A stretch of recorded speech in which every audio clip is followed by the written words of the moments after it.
Hi, this is Chef Marko, and I want to welcome you to my latest class, Nurturing Immunity with Flavorful Foods.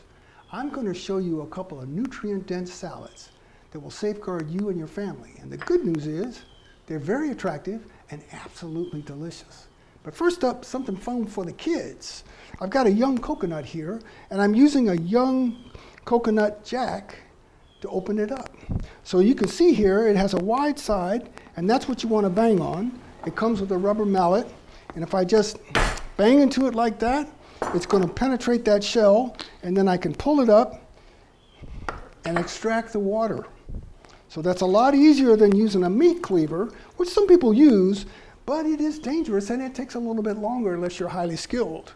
So I can scrape off this coconut meat.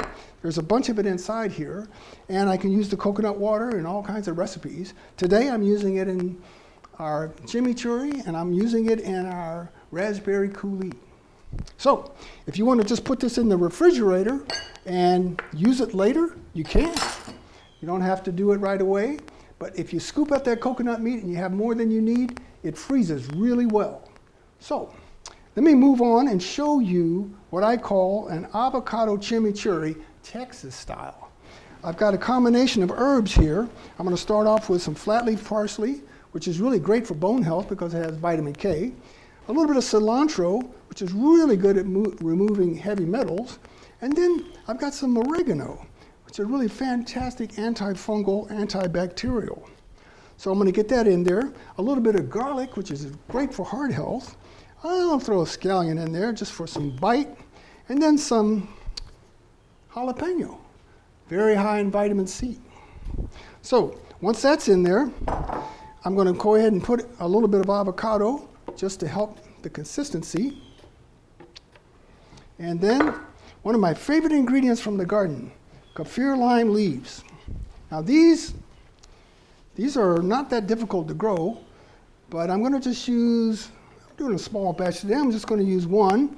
And then I'm also going to put some good salt in here. Now it's a good salt because it actually has trace minerals. So I'll sprinkle some of that in there. And then a little bit of lime juice and a little bit of avocado oil. And you know, I like using avocado oil when I saute stuff. It has a very high flash point. In other words, a burn threshold of 400 degrees. So, last thing I'm going to do is get some of that coconut water in there, and that's going to give me the right viscosity. So, here we go. Let's blend it up. You know, I'm not the kind of chef that normally shouts at people, but I suppose they are exceptions. So I've got myself a nice creamy emerald color here. Oh man, I love it. Let me see. I'll put it in here because it's going to contrast a little better so you can see it. Just look at that. Is that something else or not? I mean, I can't believe how beautiful that is. I'm going to taste it, make sure that it's balanced. Wow, that is fantastic. And you know, when it comes to tasting things in the kitchen, don't really listen to what people say so much as how they look. In that first 1.5 seconds, you're going to get the whole story before all that social conditioning kicks in. Now, I'm going to make a stack salad because this is what I'm using to top it with. So, to make a stack salad, I need a special tool called an O-ring. But in this case, I'm just going to use a biscuit cutter. It costs about $3. I'll put that right on the plate here, and then I'm going to go ahead and build a stack salad. Now, I'm going to use steamed butternut squash, a little bit of roasted red bell pepper, and some avocado. So this avocado here is actually been acidulated a little bit with some lime juice, and the steamed butternut squash is really where I'm going to start. So I'll get that in here. Now you want one layer. So once you get it in there, you're going to want to press it a little bit so that it stays in place. So it doesn't have to be steamed to death, but it needs to be soft, so it's going to be pliable when you push it down on the O-ring. So just a little bit more here. So when I push this down, it should stay in place without too much difficulty. Okay, there's my first layer. And then I'm going to use some of these avocados. I'm just going to work those in here. And then some roasted red bell pepper. You know, you can easily roast these bell peppers.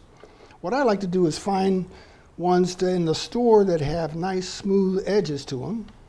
And I think that works a little better. I cut them in half, put them on the baking sheet, roast them off at about 400 degrees. And then when I pull them out, the skin becomes visible. I peel it off, and this is what I get, a roasted red bell pepper. It's a great ingredient. So now, with our stacked salad, we want to pack it down a little bit, and then we're going to pull up that O-ring with 2 hands. So with my left hand, I'm just going to pull it right off, and I should be able to see 3 distinct layers. So then from there, I'm just going to take a clean tasting spoon, and I'm going to dollop on some chimichurri. Oh yeah. And then some sprouts. I got these from the farmer's market this morning. And that is how simple it is. That is a stacked salad. Now I'm going to move on, and I'm going to do what's called a composed salad. Now you might be asking, what is a composed salad? Well, actually, it can be just about anything you want. I'm using 3 varieties of lettuce here today. A hydroponic bib, and a red leaf, and some radicchio. This radicchio is actually a member of the chicory family, and it's got somewhat of a bitter taste, but when you combine it with all these other flavors, it's really going to create a very nice balance. So, now, I'm going to start off here putting one ingredient after the next. We're going to layer it on. I'm going to use what's called some shiitake bacon. I'm going to show you how I do that shiitake bacon. I've got some shiitakes here. Now you notice these stems are pretty tough. And I like using these stems when I make a homemade vegetable stock. So I'm just going to slice these up. And then I'm going to put them in a little bit of oil seasoning. Oh, and when you slice these, you want to do kind of a thick slice because they're going to shrink dramatically when they go in the oven. So that should do it right there. And then I'm going to take some olive oil, and I'm going to season my olive oil with some ingredients. Here's some cracked black pepper, a little bit of garlic. Oh yeah, granulated garlic. Yeah, granulated garlic. Granulated onion, paprika, and a little bit of good salt, and our little signature ingredient, some nutritional yeast. So this nutritional yeast is really just a deactivated yeast that has been fortified with B vitamins and has kind of a cheesy taste. So I'm going to mix that together, and this is what's going to coat our mushrooms. I'll get my shiitakes in there. Make sure those are coated evenly. Don't need a whole lot, but that's coated now. And then I'm going to go ahead and spread this out on a baking sheet. So, you know, when I'm using something in the oven like this, I want it to crisp up as much as I can. So this is going to make a big difference in the texture of these things. So I'm going to take these and put them right on this sheet pan here. Don't crowd them. Just put them on there and then roast these off at about 350 degrees for about 20 minutes. And this is what you get. You get yourself a highly concentrated flavor that's really going to bring a lot of flavor to this salad. Okay, so I'm going to sprinkle those in. Now these are going to get covered up with a couple of things, but that flavor is not going to get covered up. Oh yeah. Okay, so now let me talk to you about spices. Now, if you have some paprika that's been sitting in your pantry for over 3 years, you need to get rid of it. Put it in the compost pile. I remember years ago having a restaurant owner tell me, Marko, you need to buy spices in small amounts and replenish them often. All right, now next I'm going to use some chickpeas. Now chickpeas are an alkaline legume that's high in protein. Yeah, I tell you what, if you can keep your alkalinity balance at about 7.4 on the pH scale, your immunity is definitely going to improve. So I'm going to take these chickpeas and sprinkle them on here. But you know, when I cook these things, I use a pressure cooker. It's much faster. It takes about 10 minutes. I soak them overnight and let the pressure come down, and then it's ready to go. If you forget to soak them overnight, you can always do the hot soak method, which is you bring them to a boil, you kill the heat, let them sit there for about an hour, drain the water, and they're ready to cook. So here, let's sprinkle these on. Now I know you were thinking that you might want to use some canned chickpeas, and you can, but this is going to taste so much better. So I got my chickpeas in here, and that's going to bring us some flavor and plenty of protein. And then I'm going to go ahead and put on my raspberry coulis. Now this raspberry coulis is actually just a blended combination of ingredients. I'm using some fresh ginger, a little bit of garlic, a little grapefruit section, and then a little bit of apple cider vinegar. So the most important ingredient in here, though, is a little bit of that coconut meat. And because that coconut meat's in here, I'm getting myself a really nice viscosity. So that's what I'm looking for. This is also going to increase the lifespan of this product. So I'm going to go ahead and drizzle this on. Wow, that's a dramatic color, I'll tell you that. Now, this flavor is going to make a big difference, but I'm not going to depend on this only for the presentation, because I have some colorful toppings I'm going to put on here. So it's going to get underneath all that.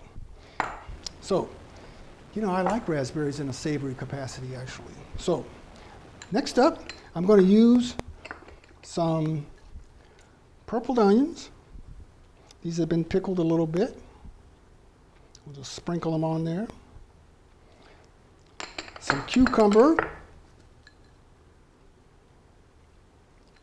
Now this is beginning to look pretty good. And some pickled radish.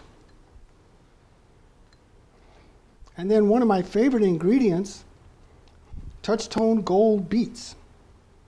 Now you know beets are really high in nitric oxide, which dilates blood vessels and reduces blood pressure.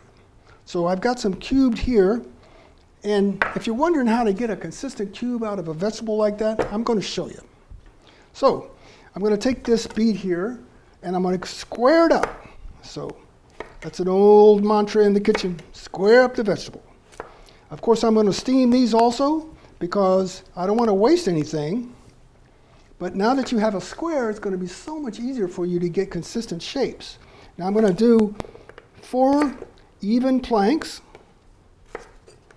And then I'm going to cut out some large julienne.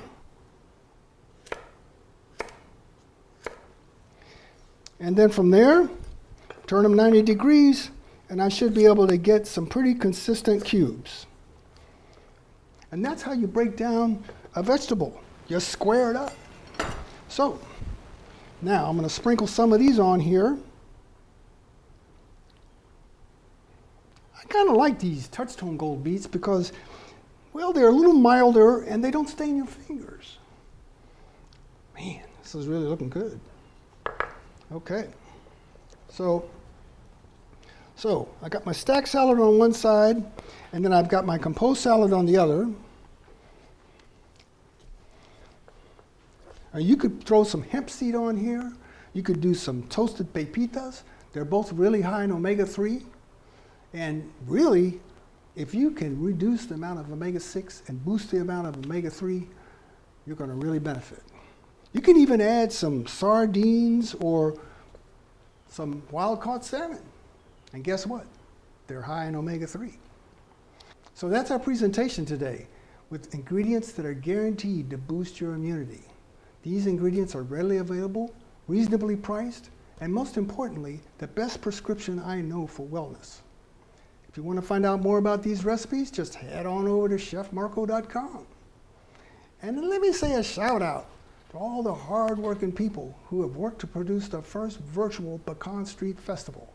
I know it was rough, but you did it. It's been a real blast cooking for you guys today, and I am really looking forward to seeing you in person very soon.